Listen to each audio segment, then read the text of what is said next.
Hi, my name is Amy. My name is Jennifer. My name is Renee. And my name is Abby. My name is Joelle. And my name is Mandy. My name is Edwin. And this is my story. And I just thought life could not get any better, and life was never going to be bad for me, and I was just going to be perfect all the time, which obviously is not how life works, and I realized that very quickly. Oh, you're wearing the same outfit as Joelle, and she just, without stopping, said, oh, she's my pet pig. And I never ever forgot that moment, and I went home and I took those clothes off. I never ever wore them again. But I wasn't good at school. So at a young age, I was seeking my identity, and I was just struggling with depression because I wasn't good enough. At least I didn't feel like I was good enough. One of my best friends all through middle school and in high school, when I was 15 and she was 15, went through some pretty traumatic things, and she decided that her life wasn't worth living anymore, and she took her life.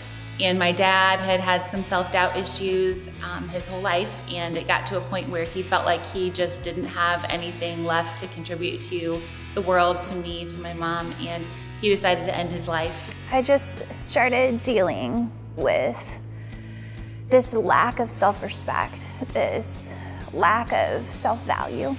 I started questioning so much about myself and whether I was really good enough. At certain points I would hear my father never lay a hand on my mother, but yet he would always hit the wall. That was his way of relieving his frustrations. When they pulled us all out of the wreckage, they did revive my mom. I was in a coma. I had broken my collarbone. My sister was in a car seat, so she was okay.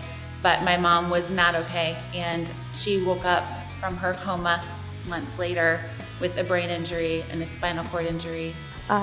And before I could really remove myself from that situation, I was stripped of my clothing, and I was being forced to do things that I didn't want to do.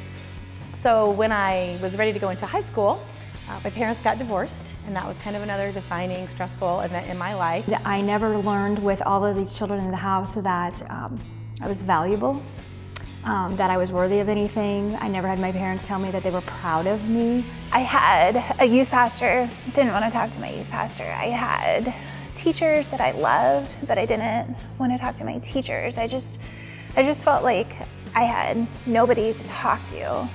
Inflicted self-harm on myself. In this depression, I fell into some addictions and into some drugs, and it was a way for me to escape from this pain. Actually evolved into, if I did say, no, I really want to go do this, then you're not going to be my girlfriend anymore, and nobody's ever going to love you. And in an instant, I became a statistic, a survivor, and I had to become a parent overnight. My dad took his life in front of me. Feeling that depression, and I started not wanting to get out of bed and not wanting to go to school, and I'd come home from school, or I'd come home from cheering a game, and I'd just lay on the floor for hours. My dad decided that he, through this process, would adopt me, and so I took his last name, and I ended up not growing up with either one of my biological parents. And so I found myself standing in my kitchen with a bottle of pills in my hand and questioning whether I should take my life or not. And the learned behavior in my home became my behavior. So if I was angry or upset at things, I would hit the wall. Building up, and eventually it led to thoughts of suicide and actions of suicide.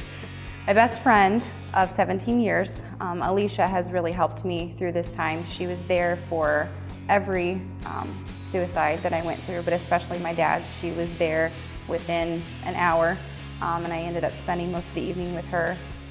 And 3 words specifically changed my life. They were, "You are loved." My best friend Delaney has been there through all of it. We actually became friends right about that time, and so she's been there from day one of all of that and been through all of that with me. One of the things that I have to do is I have to be positive. I have to tell myself regularly, this is who you are, what you're doing makes a difference, you are great, look at all your friends that tell you these wonderful things. So these hard times in my life, one of the things, or a couple of the things that I learned to do was music. Someone that helped me a lot when I was going through this time was my grandma. We ended up living with her after my mom's accident for a few years, and she took that mother role for me. My counselor, I instantly connected with her. She was just kind of she had a little edge to her and just a little rough around the edges kind of a lady, and said it just like it was, just spoke the truth to me and was just very real. I do feel like these things have helped to shape who I am, because there's a saying that I really like: under this pressure, under this weight, we are diamonds taking shape. And I feel like sometimes when things are hard, we have to take a step back and realize that we can use those things to kind of propel our future. Also realizing how important your life is. You know, everyone's life is really valuable and everyone matters, and so many people don't see that. You know, it took me so long to see that. I don't know that I would change my upbringing because of it. It's allowed me to be who I am today. You have value no matter what you've gone through or how you've come through your life. You have value and you matter and you have something to contribute and to give back. Who you are on the inside is who you have to see. That's who you are. So you have to kind of ignore the mirror in some cases in your life and just understand that a lot of people out there struggle with that. Pain is part of life. Pain happens. And it's not about escaping or running away from pain, but how do we go through the pain? Because greatness is at the end of the pain. And when we stand up and go through the pain, well, it makes us a better person. It makes us stronger, and we can withhold and withstand whatever else life throws at us. So to someone who is going through pain, who is going through hurt, stand up, and you don't have to stand up alone. I want to stand up with you, and so many other people want to stand up with you. So stand up, speak out, and start walking through the pain together. But just make sure that you know that you're not alone, and we are here for you, and that you are valuable, important, and that your life matters.